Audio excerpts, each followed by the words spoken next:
Guys अस्सलाम वालेकुम, welcome back to my YouTube family. आप सब कैसे हैं? उम्मीद करती हूँ आप सब खैरियत से होंगे। आपकी दुआओं से अल्हम्दुलिल्लाह मैं भी बिल्कुल ठीक हूँ। आज का जो मैं रिएक्शन वीडियो लेकर के आई हूँ, उस वीडियो का टाइटल है मन को शांति देगा ये बयान है मुफ्ती सलमान अजहरी जी का। बहुत ही हार्ट टचिंग बयान है ये बयान मैंने लिया है इल्मी दीन सुन्नी चैनल से। इनके बयानात माशाल्लाह बहुत खूबसूरत होते हैं और बहुत अच्छे से व्यक्त भी करते हैं।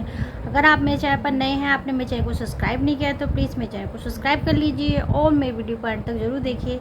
आइए चलिए वीडियो देखते हैं, उसके बाद बाकी बातें बाद में करते हैं। वैसे भी आजकल लोगों का जो मन है बहुत विचलित रहता है, तो इस बयान में क्या बताते हैं आइए चलिए सुनते हैं, फिर देखते हैं कि क्या कर सकते हैं। आखिरी मेरी चंद बातें ये सुन लो।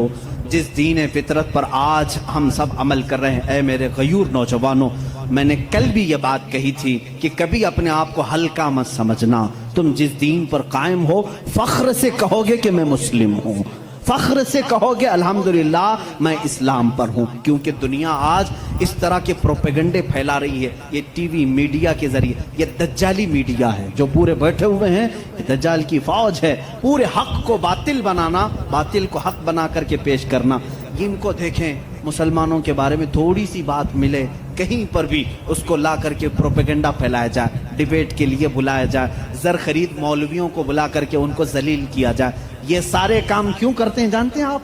ये टीवी शोज में सिर्फ इसलिए कि ये नौजवान अपने आप को गिल्टी फील करे, अरे क्या यार मैं गलत कर दिया, मुसलमान हो गया।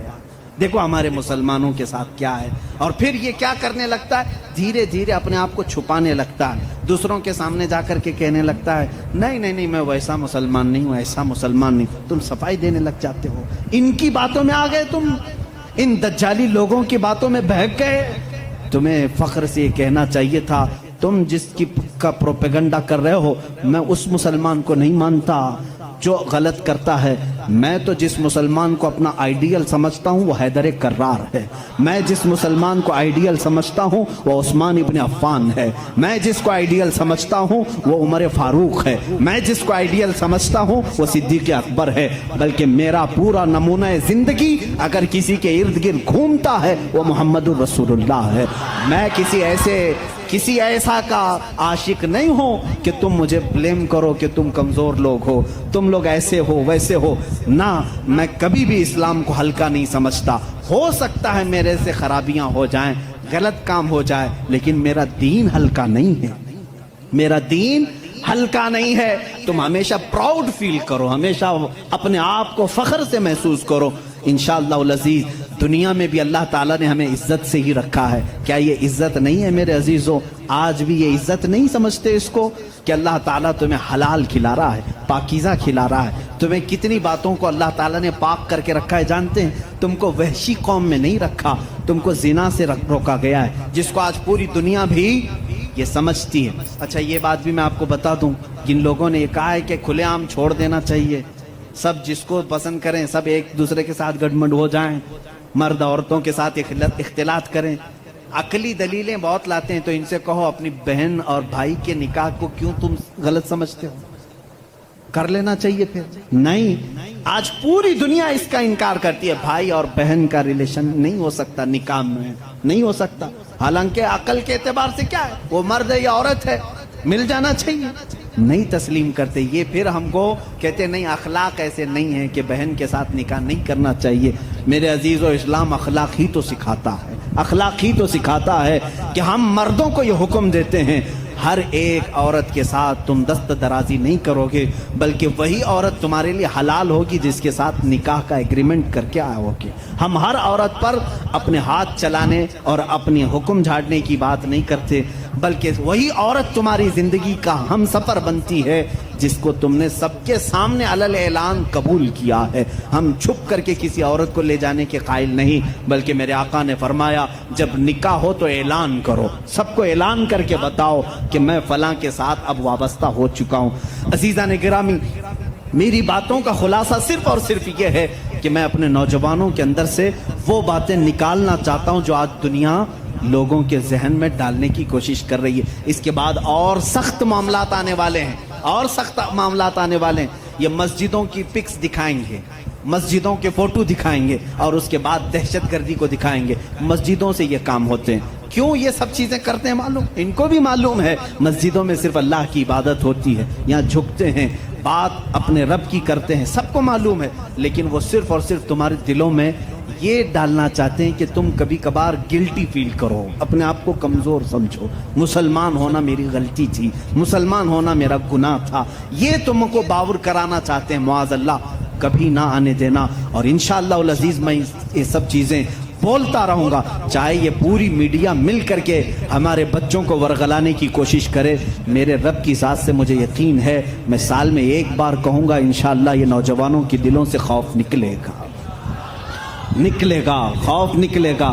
آپ اپنے فخر کے ساتھ اسلام سے وابستہ رہیں گے, اس لیے کہ میں کسی مجرم دین سے تعلق نہیں رکھتا, میں کسی پاپی دین سے تعلق نہیں رکھتا, بلکہ میں اس دین سے وابستہ ہوں جہاں رسول کریم صلی اللہ تعالیٰ علیہ وسلم نے ہمیں یہ سکھایا ہے کہ اگر صدیق اکبر کے پاس ایک یہودی عورت درخواست لے کر کے آتی ہے, مجھے مدینہ سیف نہیں لگ رہا, مجھے یمن جانے دو. یہودی تھی, صدیق اکبر کے پاس اس نے درخواست دی. حضرت ابوبکر صدیق نے اونٹنی منگوائی, 2 صحابہ, جوان صحابہ سے کہا اس کو یمن تک چھوڑاؤ. کس کی عورت تھی؟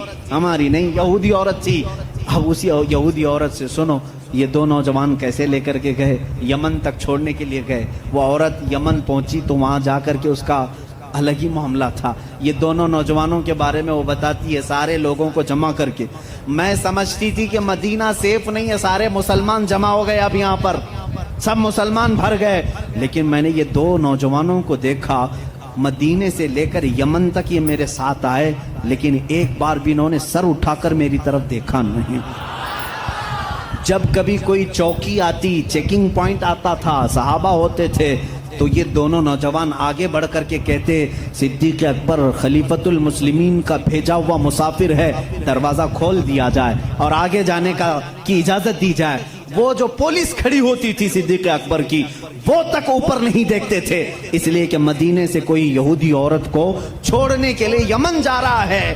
1-2 صحابہ کا قافلہ, اس دن وہ عورت کہتی ہے یمن میں سب کو جمع کر کے, اے لوگوں میں آئی تو تھی مدینہ سیف نہیں سمجھ کر کے, سب تم گواہ ہو جاؤ میں اسلام میں جاتی ہوں وہیں سیفٹی لگ رہی ہے. ہمیں وہ معاشرہ میرے رسول نے عطا کیا ہے.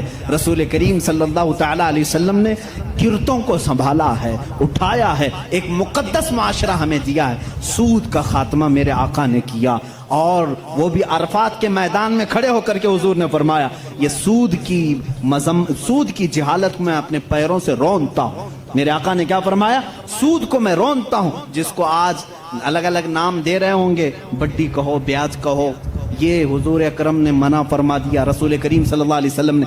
اور آج یہ ترقی یافتہ دنیا جس کو آج کہہ رہے ہیں, چاہے وہ امریکہ ہو, اسرائیل ہو, یورپ ہو, یہ سب کے سب آج سودی نظام پر چل رہے ہیں. پورا کا پورا ان کے یہاں کریڈٹ کا جو سسٹم ہے, سود کا جو نظام ہے, پوری دنیا کو سود کھلا رہے ہیں. آج ساری بینکوں کا نظام انہوں نے سودی بنا کر رکھا ہے. کیا یہ زور زبردستی نہیں ہے؟ ایک ضرورت مند کو پیسے دینا اور اس کی زمین ہڑپ لینا, اس سے زیادہ مانگ لینا. اسلام تو یہ کہا ہے کہ اگر کسی کو قرض کی ضرورت ہے تو بغیر 1 روپیہ بھی فائدہ دیے اسے قرض دے سکتے ہو تو دو. یہ اسلام ہے. بلکہ حضرت عمر کے زمانے میں ایک ایسا شخص بھی آ گیا جو کسی سے قرضہ لیا تھا, دے نہیں رہا تھا. اس نے آ کر کے مقدمہ کر دیا حضرت عمر کے پاس, اور وہ رونے لگا. جو قرض دار تھا وہ رونے لگا, پیسے کچھ بھی نہیں ہیں. مدینے والے نے مقدمہ کر دیا کہ یہ باہر کا آدمی ہے, مجھ سے قرضہ لیا, باہر کا آدمی ہے, مدینے کا نہیں. حضرت عمر نے کہا پیسے واپس کر رہا ہے یا کیا کرے گا؟ کہا میں اپنے گاؤں جا کر کے لے کے آ سکتا ہوں, میرے پاس تو نہیں ہے. کہا تو گاؤں جا کر واپس آئے گا, کیا گارنٹی؟ یہاں بھی بینکنگ گارنٹی لیتی ہے نا. عمر فاروق رضی اللہ تعالیٰ نے پوچھا کوئی گارنٹی ہے؟ کہا مجھے مدینے والے کوئی بھی نہیں جانتے. ہاں وہ تھا مسلمان, یا جو بھی رہا ہو, مجبور تھا, مظلوم تھا, پیسے نہیں تھے. پوچھا مدینے والوں میں سے کوئی اس کی گارنٹی لے گا, کوئی گارنٹر بنے گا, ضامن بنے گا؟ تو کوئی نہیں تھا. ایک صحابی اٹھے حضرت ابو دردہ, کہا حضرت عمر سے کہ میں اس کی گارنٹی لیتا ہوں. کہا کتنے دن کی؟ کہا اس شخص سے پوچھا گیا کب تک آئے گا؟ کہا 2 دن میں آؤں. حضرت عمر نے کہا ابو دردہ تم نہیں پہچانتے اس کو, اگر یہ 2 دن بعد نہیں آیا تو تجھے جیل میں ڈالیں گے. तैयार है? कहा ठीक है तैयार है। वो चला गया, 2 दिन गुजर गए, फिर अदालत लगी। वो जिसका कर्ज था वो भी आया था, अबू दरदा भी आए हुए हैं। थोड़ी देर गुजरी, मगरिब का वक्त हुआ, वो शख्स आ गया, पैसे लेकर के आया हजरत उमर के पास। कहा बड़ा एहसान आपका, आपने 2 दिन का टाइम दिया, मैं अपना कर्ज लेकर के वापस आ गया। थोड़ा सा कर्ज था, उस पर इंटरेस्ट नहीं, जितना लिया था उतना ला कर दिया, मामला खत्म हुआ। लेकिन अचानक जानते हैं मामला बदल गया। जिसका कर्ज था वो आया हजरत अमीरुल मोमिनीन के पास। कहा मैं माफ करता हूँ, मुझे नहीं चाहिए पैसे इसके, इसको वापस दे दें, ये गरीब है, जरूरतमंद है, दे दें इसको। हजरत उमर ने कहा यही बात 2 दिन पहले क्यों नहीं की? वो गया गांव जाकर के लेके आया, आज तुम इसको माफ कर रहे हो? कहा अमीरुल मोमिनीन से। अमीरुल मोमिनीन, मैं घर गया तो उसके बाद मुझे ऐसा लगा दिल में कि एक मजबूर जो कर्ज में फंसा हुआ है, अगर मैं आज माफ नहीं करता तो कहीं दुनिया ये ताना ना दे दे कि मोहम्मद के गुलाम माफ नहीं करते। मैंने सिर्फ मेरे आका की तरफ तवज्जो की, इसलिए मैंने आज माफ कर दिया कि कोई उंगली मेरे रसूल की तरफ ना उठाए। हजरत अबू दरदा उसी वक्त खड़े थे। कहा हजरत अमीरुल मोमिनीन ने, तुम पहचानते भी नहीं थे, कैसे इसकी गारंटी ले ली? उन्होंने भी यही कहा। अमीरुल मोमिनीन, देखा मजमा सन्नाटा है, कोई नहीं उठ रहा, मैं सिर्फ इसलिए उठा कि बाद में दुनिया ये ना कहे कि मोहम्मद के गुलामों में दोस्ती यारी भी खत्म हो चुकी है, मदद करने का जज्बा ही खत्म हो गया है, इसलिए मैं खड़ा हो गया कि जानता हूं या नहीं जानता हूं, मैं मदद के लिए खड़ा तो हो जाऊं, कहीं मेरे नबी को कोई ये ना कहते। वो शख्स जो कर्जा लेकर के आया, अमीरुल मोमिनीन ने उससे पूछा, आखिर तू गया था, जा सकता, गायब हो गया, तुझे कौन पकड़ने आता? उसने कहा अमीरुल मोमिनीन, 2 दिन से इसी बेचैनी में था, चाहता तो भाग जाता, इसलिए लौट आया कि बाद में दुनिया ना ये ना कहे कि मोहम्मद के गुलाम वादा खिलाफी करते हैं, गद्दार ना कहें रसूल के गुलामों को, इसलिए हम लौटाए। मेरे नबी ने वो इस्लाम दिया है, सूद के निजाम को खत्म फरमाया है। और हुजूर सल्लल्लाहु अलैहि वसल्लम ने फरमाया जोर जबरदस्ती किसी पर नहीं। हमारे यहाँ किसी काले पर किसी गोरे को फजीलत नहीं, किसी लंबे को किसी नाटे पर फजीलत नहीं, किसी भी बड़े आदमी को अमीर को गरीब पर फजीलत नहीं, बल्कि हमारे यहाँ फजीलत अगर है किसी को सिर्फ तकवा और परहेजगारी पर है। आज जो इस्लाम पर भौंकते हैं वो अपनी जमीन नहीं संभाल पा रहे। अमेरिका में काले गोरे की लड़ाई आज भी चल रही है, आज भी चल रही है। राइट्स इतने हैं, गोरे कालों को मार रहे हैं, काले गोरों को मार रहे हैं। तुम 14 सदियों के बाद इस तरक्की याफ्ता जमाने में काले गोरे का फर्क नहीं मिटा सके, वो हबीब कायनात सल्लल्लाहु अलैहि वसल्लम 14 सदियों पहले ही निहायती हबशा के रहने वाले काले लोगों में से एक बिलाल को खाने काबा की छत पर चढ़ाया और दुनिया को यह बताया कि वाबस्तगी अगर नबी के गुलामी की हो जाए, रसूल के दामन से कोई वाबस्ता हो जाए, तो उसका मकाम सिर्फ ये कालीन फर्श नहीं बल्कि काबा की छत भी उसके कदमों के नीचे होती। उमर हजरत बिलाल हबशी को हुजूर ने चढ़ाया कि नहीं चढ़ाया? फतह मक्का के दिन हजरत अबू बकर थे, हजरत उमर थे, हजरत उस्मान थे, हजरत अली थे रज़वानुल्लाह अलैहिम अजमाइन। इनमें से किसी को खड़े करके कहते चढ़ो ऊपर अजान दे दो ना। हजरत बिलाल को क्यों कहा? पूरी दुनिया को ये बताने के लिए अमीरी गरीबी गुलाम आका का फर्क इस्लाम ने मिटा दिया। अब आका वो होगा जो रसूल का गुलाम होगा।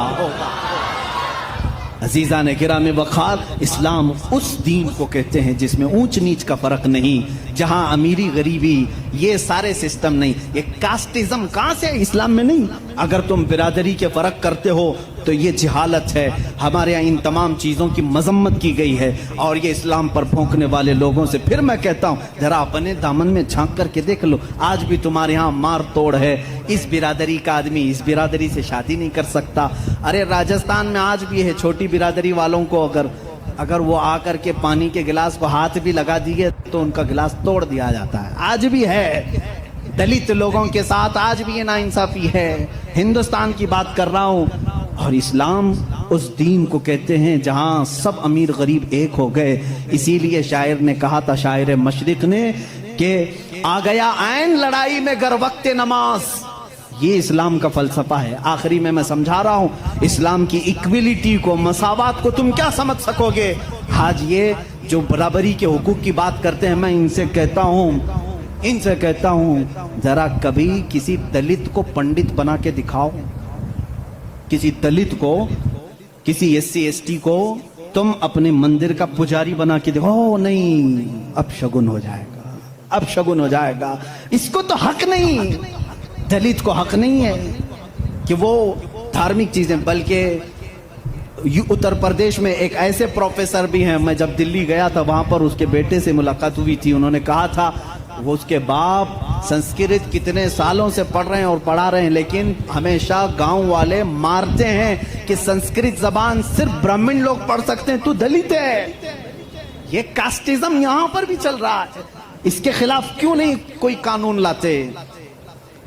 मंदिरों में पुजारी और पंडित दलित बिरादरी के भी लोग होना चाहिए, ये मैं उनकी तरफ से आवाज उठा रहा हूं। लाओ तुम, आओ इधर मस्जिद के मुसल्ले पर देखो, मस्जिद के मुसल्ले के लिए कहीं पर भी ये शर्त नहीं खान होना चाहिए, पठान होना चाहिए, बल्कि यहाँ पर शर्त ये है हाफिज कुरान हो, बस वो हमारे सरों के लिए इमाम है, वो हमारी नमाजों का इमाम है। अगर इल्म दीन मुस्तफ़ा है वो हमारे नमाजों का इमाम है। अगर वो तकवा व तहारत तजवीद को जानता है वो हमारा इमाम है। शरीयत सिर्फ इतना कहती है ईमान हो, बाकी किसी भी बिरादरी का हो, ईमान हो किसी भी बिरादरी का हो, वो इमाम बन सकता है। मस्जिद के मुसल्ले पे भी चढ़ सकता है, मिंबर पे भी चढ़ सकता है, कुरान भी पकड़ सकता है, बल्कि तुम्हें फतवा देने की अथॉरिटी भी रखता है, फतवा देने की अथॉरिटी भी रखता है। जानते हैं हमारे कुछ मुफ्तियान कराम अभी माजी करीब में गुजरे हैं, आज अब भी एक बहुत बड़े फकीह मौजूद हैं, मैं नाम जिक्र नहीं करूंगा, बहुत बड़े फकीह हैं जिनकी ताजीम खुद मुर्शिद गिरामी हुजूर ताजुश शरिया फरमाया करते थे, वो आज भी मौजूद हैं, लेकिन वो एक पंडित के बेटे हैं, वो पंडित के बेटे हैं। शुरू में खुद उनकी घर के माहौल ऐसे थे, पूरे हिंदुआना रस्म रिवाज थे, लेकिन मुजाहिद मिल्लत का काफिला आया था, वो ईमान लाए और दरसे निजामिया पढ़ा, आलिम बने, मुहद्दिस बने, फकीह बने। आज उनकी पोजीशन ये है 60 मुफ्तियों के बीच में बैठ करके वो फतवा देते हैं। ये इस्लाम है, ये इस्लाम है। हम छोटी बिरादरी, बड़ी बिरादरी, ये बीच की बिरादरी नहीं। अगर ईमान है तो तू हमारे सर का ताज है। अगर तेरे दिल, मुझे यहाँ क्यों बिठाया, कभी मेरे सुनने वालों ने ये नहीं पूछा कि तुम्हारी बिरादरी क्या है, कभी नहीं पूछा, बल्कि इन्होंने सिर्फ यही देखा है कि बोलता तो नबी की बात है, बस इतनी काफी है। इसीलिए आखिरी ये शेर पर मैं अपनी गुफ्तगू खत्म करता हूँ। इकबाल ने कहा था, आ गया ऐन लड़ाई में गर वक्ते नमाज, किबला रूहों के जमीन बोस हुई कौमे हिजाज। एक ही सफ में खड़े हो गए महमूद और अयास, ना कोई बंदा रहा ना कोई बंदा नवाज। ये है इस्लाम। जिस सफ में मेरे आका सल्लल्लाहु अलैहि वसल्लम ने सिद्दीक अकबर को खड़ा किया, बगल में बिलाल हबशी को भी खड़ा किया, एक जगह उमर फारूक को खड़ा किया है, उस्मान इब्न अफ्फान जो अपने वक्त के करोड़पति नहीं अरबपति, मैं सिर्फ आपको उनके माल का अगर तखमीना बता दूं, जब खुलफाए राशिदीन की बात आएगी तो मैं बताऊंगा। एक बार जंग में उन्होंने 3000 ऊंट दिए थे, 3000 दिरहम दिए थे। अभी का विकिपीडिया मैंने उसका कैलकुलेशन करके पूछा कितना होता है 3000 दिरहम उस जमाने का, आज की वैल्यू क्या है, तो इसमें बताते हैं 1 अरब 16 करोड़ रुपए। एक वक्त में दान करने वाला उस्मान इब्न अफ्फान, एक वक्त में खैरात करने वाला, 1 अरब 16 करोड़ रुपए खर्च करने वाला उस्मान इब्न अफ्फान उसी सफ में खड़ा है, और बगल में वही अली खड़ा है जो दिन में 2 दिरहम कमाया करता है, रज़वानुल्लाहि ताला अलैहिम अजमईन। इस फर्क को मिटाने का नाम इस्लाम है। मेरे अजीजों, इस्लाम को पढ़ो, समझो। मैं उनको भी दावत फिक्र देता हूँ, यूं ही भौंकना अच्छी बात नहीं। बिजली आती है तो कुत्ते भी भौंकने लगते हैं, उन्हें क्या पता कि बिजली क्यों चमक रही है, अरे बारिश आने वाली है, उन्हें नहीं मालूम। इसी तरह मैं उनको दावत फिक्र देता हूँ, उठाओ इस्लाम को, मेरे आका की सीरत को, कुरान को, इंशाअल्लाह तुम्हारा भी दिल खुल जाएगा और तुम भी समझ जाओगे कि इस्लाम किस चीज का नाम है। इस्लाम की फितरत में कुदरत ने वो लचक दी है, जितना ही दबाओगे उतना ही वो उभरेगा। वाखिर दावाना अनिल हम्दुलिल्लाह। की वीडियो बहुत खूबसूरत होती है। और सही बात है, इस्लाम को लोग जितना ही दबाते हैं वो उतना ही उभर कर के और निखर कर के आता है। इसमें एक सच्चाई है, ईमानदारी है और नेकी के रास्ते पे चलते हैं। कुरान में ऐसी ऐसी बातें लिखी हुई हैं जिसे समझने के लिए इंसान का दिल साफ़ होना चाहिए। वाकई में ये जो इस्लाम है ना, अपने आप में एक पाक और सच्चा धर्म है। वाकई में इसमें ना ऊंच जात ना नीच, ना जात पात का कोई भेदभाव होता है। सब कुछ बहुत खूबसूरती से निभाया जाता है। वाकई में ये बयान बहुत खूबसूरत था और मुझे तो बहुत अच्छा लगा। आपको कैसा लगा कमेंट बॉक्स में ज़रूर बताइएगा। अगर आपको मेरी वीडियो अच्छी लगती है तो प्लीज़ मेरे चैनल को सब्सक्राइब कीजिए, लाइक कीजिए, कमेंट कीजिए और मुझे सपोर्ट कीजिए। अगर दिल करता है तो सपोर्ट कीजिए, वो आपके ऊपर डिपेंड करता है। चलिए मिलती हूँ अगली वीडियो में, तब तक के लिए अल्लाह हाफिज़।